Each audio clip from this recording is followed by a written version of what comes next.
हमारी कहानी शुरू होती है दिल्ली के कनॉट प्लेस से। भीड़ में लोगों के सामान बेचने की आवाज आ रही है। कोई चूड़ी बेच रहा है तो कोई गोलगप्पे। अलग अलग स्टॉल्स पर लोग आने जाने वालों को बुला बुलाकर अपनी ओर खींच रहे हैं। कुछ ग्राहकों की आवाजें आ रही है जो मोल भाव कर रहे हैं। ये दिल्ली के लोगों का आम दिन है जो किसी बाहर वाले को अफरा तफरी से कम नहीं लगेगा। ऐसा ही आम दिन है 24 वर्षीय शिवम के लिए। मासूम सा दिखने वाले शिवम की आवाजें उस अफरा तफरी को चीरते हुए अलग ही सुनाई दे रही थी। जैसे एक कशिश थी उसकी आवाज में। एक फूड ट्रक जिस पर लिखा है मृणाल के छोले कुलचे। उसके सामने खड़ा शिवम आवाजें लगा रहा है और लोगों को बुला रहा है। दिल्ली के कनॉट प्लेस आए और मृणाल के छोले कुलचे न खाए तो जी क्या दिल्ली आए और क्यों ही दिल्ली आए। उसकी आवाज लोगों का ध्यान खींच तो रही है।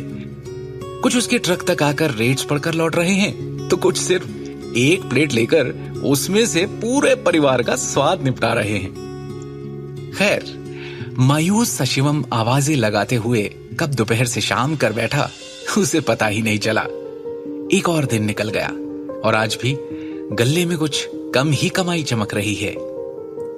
पैसों को गिनकर अपनी जेब में डालते हुए उसने अपने साथ काम करने वाले अमन पाजी को ट्रक बंद कर आगे बढ़ाने को कहा। आज घर में शादी है तो थोड़ा जल्दी जाना है। पाजी ने हाँ में सर हिलाया और जब तक वो बाकी सामान पैक करने में जुट गए, शिवम फोल्डिंग कुर्सियां उठाने लगा।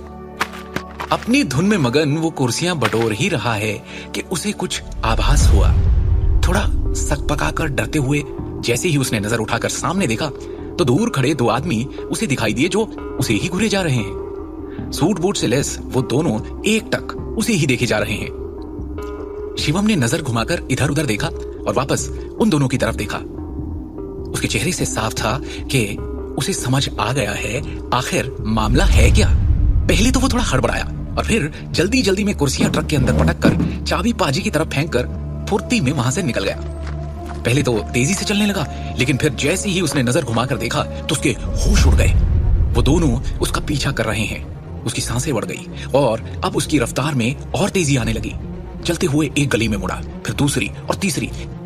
चलते हुए उसने वापस पलट कर देखा इस उम्मीद में कि शायद वो जा चुके होंगे, लेकिन एक पत्थर उसके पैर में ऐसा फंसा कि वो डगमगा गया और मुंह के बल गिर पड़ा। बेतहाशा हालत में उसने उठने के लिए अपना हाथ जमीन पर कसा और जैसे ही उठकर खड़ा हुआ कि सामने से तेज रोशनी ने उसकी आंखें चकाचौंध कर दी।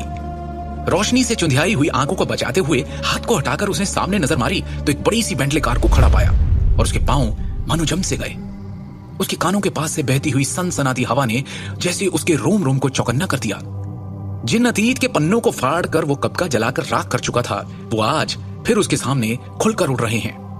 और फिर उस कार का दरवाजा खुला जिसमें से एक आदमी निकलकर उसकी तरफ चलकर आया। जिस किस्से को पिछले 15 साल से वो रोज थोड़ा थोड़ा करके भुला रहा था, वो आज उसके सामने उसकी आंखों में आंखें डाले खड़ा मुस्कुरा रहा है। शिवम इस आदमी को पहचानता था। शिवम के सामने खड़े 58 वर्षीय आदमी के चेहरे में और हाव भाव में ज्यादा कोई बदलाव नहीं हुआ है। शिवम उसकी तरफ देखता है और मुड़कर जाने को हुआ कि वो दो आदमी भी जो उसका पीछा कर रहे थे उसके सामने खड़े हो गए। वो उन्हें मार गिराना चाहता था, लेकिन उसने अपना गुस्सा दबाया। हालांकि शिवम टेंशन में था, लेकिन उसको वो दिखाना नहीं चाहता था। शिवम उन आदमियों को अपने सामने से हटाते हुए जाकर उस कार में बैठ गया। अंदर एक अजीब सी कशमकश का माहौल था। शिवम ने उस आदमी से पूछा, आप लोगों ने मुझे ढूंढा कैसे? एक तीखी मुस्कान के साथ उस आदमी ने जवाब दिया, आपसे बेहतर कौन जानता है कि हम जिसे ढूंढना चाहे उसे पाताल लोक से भी खींच निकालें। फिर आप तो यहाँ दिल्ली में ही मिल गए। क्यों? सही कहा ना मैंने मिस्टर शिवम शाह। शिवम के चेहरे पर बेचैनी का माहौल छा गया जैसे ही उसने तेजी में कह डाला, मेरा नाम शिवम शाह नहीं, शिवम गांधी है। हमें फर्क नहीं पड़ता, लेकिन हमें जो चाहिए वो तो आपसे ही मिलेगा। अब चाहे आप शाह रहें या गांधी बनकर घूमें। और मैं भी आपसे कह चुका हूं, अच्छे से समझा चुका हूं कि जो आपको मुझसे चाहिए वो मैं आपको नहीं दे सकता। उस आदमी के चेहरे पर मायूसी साफ झलकने लगी। उसने गहरी सांस ली और शांत भाव से शिवम की तरफ देखा। तो मैं ये मान लूं कि आप सच में सर यानी अपने दादाजी का इनविटेशन ठुकरा रहे हैं? भाड़ में गए आपके सर। शिवम से अब और सहन नहीं होता और वो सच का सामना करता है। जिस पल उन्होंने चुपचाप खड़े होकर मुझे और मेरी माँ को उस घर और उस परिवार से अपने बेटे के हाथों बेइज्जत होते देखा, उसी वक्त से उनके साथ मेरे सारे रिश्ते नाते खत्म हो गए थे।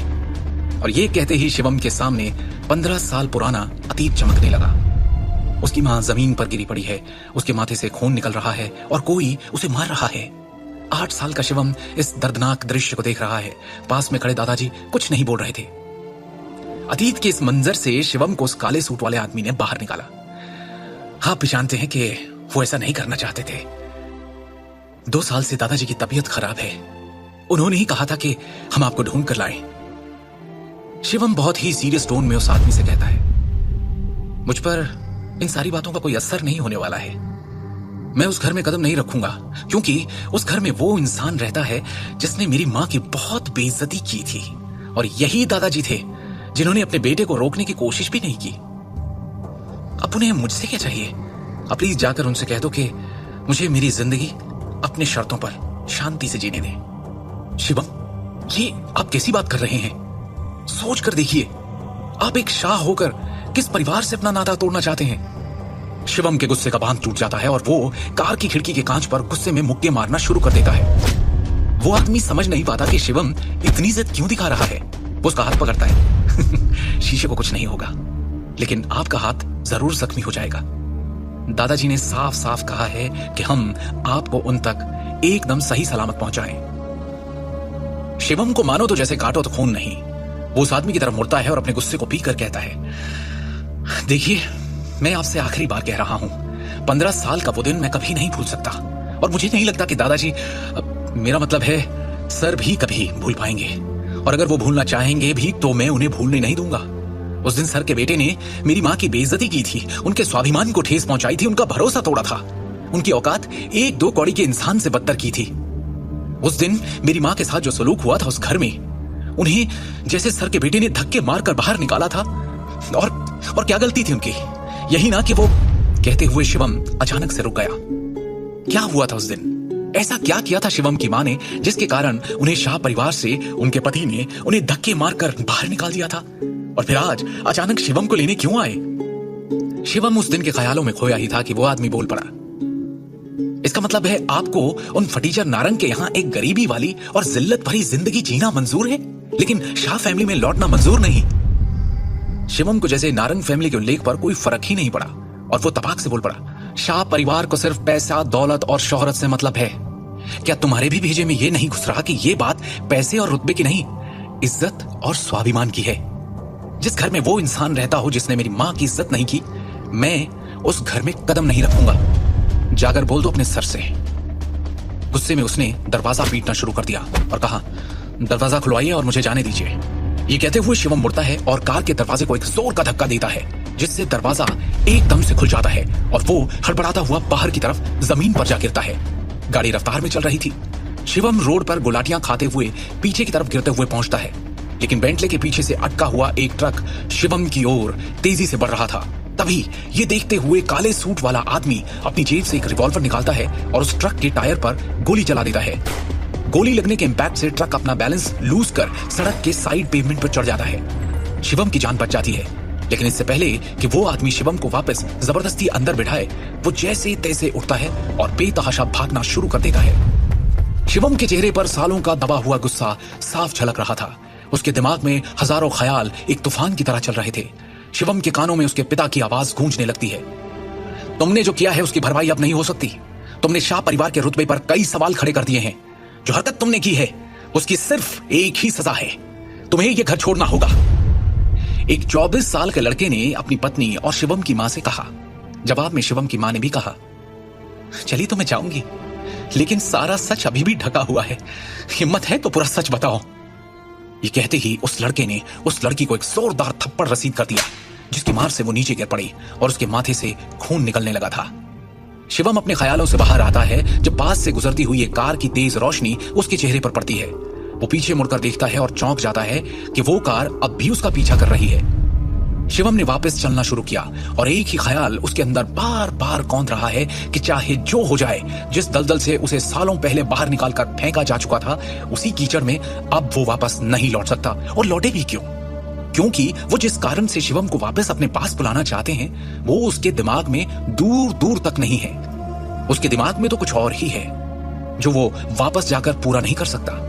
अचानक उसके चेहरे पर दर्द और बेबसी के भाव उजागर हो चले, जैसे कि उसके पीछे वो कार नहीं बल्कि एक भयानक और दिल दहला देने वाली याद थी, जिससे वो जितना हो सके दूर जाना चाहता था। एक कड़वी सी मुस्कुराहट उसके चेहरे को छूकर निकल जाती है और वो घृणा से कहता है, शाह फैमिली।